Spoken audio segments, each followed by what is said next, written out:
मनकापुर में बाबूलाल अपनी पत्नी निर्मला के साथ रहता था। वो काफी अमीर थे, लेकिन बाबूलाल कभी इस बात का घमंड नहीं करता था। वो हमेशा अमीर और गरीब दोनों के साथ समान व्यवहार करता। गांव के सेठ को बाबूलाल की ये बात बिल्कुल पसंद नहीं थी। कभी झूठ ना बुलवाए भगवान। बाबूलाल, तुम्हें नहीं लगता कि तुम्हें अपने और इन गरीब नौकरों में फर्क समझना चाहिए? तुम क्यों इन गरीब नौकरों के साथ बैठकर बातें करते हो, खाना खाते हो, हैं? अरे सेठ, कैसा फर्क? ऊपर वाले ने तो उनको और हमें एक जैसा ही तो बनाया है। कभी झूठ ना बुलवाए भगवान। तुम्हारी यही बातें इन गरीबों को सिर पर चढ़ाती हैं। ये तो सब अपनी अपनी सोच है। गांव का धोबी अपनी बहन की शादी का निमंत्रण देने निकलता है और चौपाल पर उसे गांव के मुखिया सेठ और बाबूलाल बातें करते मिल जाते हैं। अच्छा हुआ आप सब यहीं पर मिल गए हैं। मैं आप सबके पास ही बहन की शादी का निमंत्रण देने आ रहा था। बताइए भाई, तुमने आखिर पिता की इच्छा पूरी ही कर ली। यह सब तो आप सबके आशीर्वाद का फल है। यह लीजिए मुखिया जी, आपका निमंत्रण। आप सब परिवार आइएगा, हम गरीबों का घर पवित्र हो जाएगा। जरूर आऊंगा और सब परिवार आऊंगा। सेठ जी, आपका निमंत्रण। आप सेठानी जी को साथ जरूर लाइएगा, हम धन्य हो जाएंगे। कभी झूठ ना बुलवाए भगवान। अपनी औकात देखकर बात किया कर। मैं इतना बड़ा सेठ और तुझ जैसे गरीब धोबी के घर आऊंगा? नहीं नहीं सेठ जी, आप नाराज मत होइए। मैंने आप सबके बैठने और खाने के लिए अलग इंतजाम किया है। कभी झूठ ना बुलवाए भगवान। ये ले, मेरी तरफ से रख, अपनी बहन को दे देना, क्योंकि पूरा गांव जानता है कि मैं गरीब के घर खाना तो दूर पानी भी नहीं पीता। धोबी बड़ा उदास हो जाता है। तभी बाबूलाल बोलता है, अरे मंगलू भाई, आप मुझे निमंत्रण देना तो भूल ही गए। क्या मेरा निमंत्रण घर पर छोड़ दिया है? नहीं नहीं बाबूलाल भैया, कैसी बात कर रहे हैं? यह लीजिए आपका निमंत्रण। पहले तो तुम्हें बहुत बहुत बधाई हो, और मैं अपने साथ तुम्हारी भाभी को भी जरूर लाऊंगा। हम दोनों शादी में जरूर आएंगे और खाना भी खाएंगे। बाबूलाल की बात सुनकर सेठ नाराज हो जाता है। बाबूलाल अपनी पत्नी के साथ मंगलू धोबी के घर शादी में जाता है और सबके साथ जमीन पर बैठकर खाना खाता है। इस बात की तारीफ गांव में हर तरफ होने लगती है। यह बाबूलाल अपने आप को समझता क्या है? मेरे सामने अपने आप को ज्यादा दयावान दिखाना चाहता है।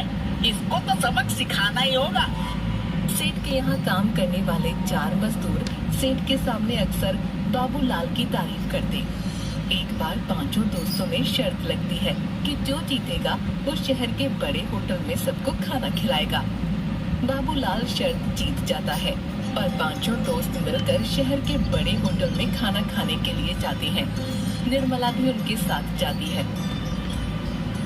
हाय मोरी अम्मा, ये होटल तो बहुत ही महंगे लग रहे हैं। अजी सुनते हैं, हम कहीं और चलते हैं। चुप रह पगली।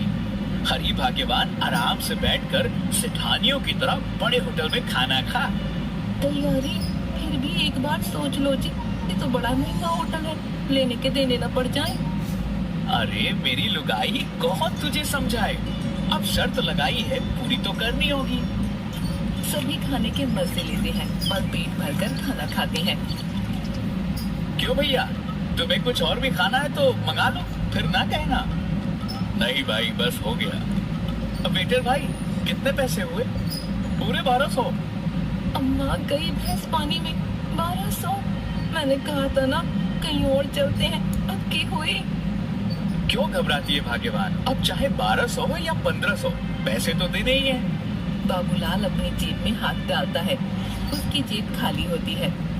निर्मला, क्या मेरा बटुआ तुम्हारे पास है? नहीं, तुम्हारे जेब में ही तो रखा था जी। मेरी जेब में तो नहीं है। कहाँ गया? क्या हुआ भाई साहब, पैसे दो। दे रहा हूँ भाई, रुको तो। क्या हुआ जी, बटुआ नहीं मिल रहा का? नहीं, मेरा बटुआ तो मेरे पास नहीं है।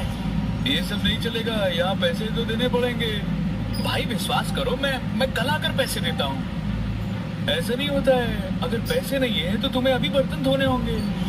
भाई तुम गलत समझ रहे हो, हम झूठ नहीं बोल रहे हैं। सच में हमारा बटुआ कहीं खो गया है या घर पर ही छूट गया है। मैं कल आकर पैसे दे दूंगा। तुम शराबत से पैसे देते हो कि मैं सेठ को बुलाऊं? भाई मेरे पास पैसे नहीं है। तभी वहाँ गांव का सेठ आ जाता है। कभी झूठ ना बुलवाए भगवान। अरे बाबूलाल, क्या बात हो गई भाई? सेठ जी हमें बचा लीजिए, हमें बर्तन नहीं धोने। ये बाबूलाल हमें यहाँ खाना खिलाने लाया था और अब इसके पास देने के लिए पैसे नहीं है और होटल वाले हम सबको बर्तन धुलने के लिए बोल रहे हैं। कभी झूठ ना बुलवाए भगवान। डरो नहीं तुम लोग, मैं हूँ ना। मैं सच कह रहा हूँ, मैंने बटुआ रखा था। हाँ, मैं खुद बटुआ में पैसे डालकर उनके हाथों में दी थी। कभी झूठ ना बुलवाए भगवान। कोई बात नहीं बाबूलाल, पैसे मैं भर देता हूँ। ठीक है, आप उनके पैसे भर दीजिए, मैं कल आपको पैसे लौटा दूंगा। कभी झूठ ना बुलवाए भगवान। भाई देखो, तुम्हारा तो पता नहीं, लेकिन मैं एक सेठ आदमी हूँ, बिना लिखा पढ़ी कुछ नहीं करता। मैं पैसे तो भर दूंगा।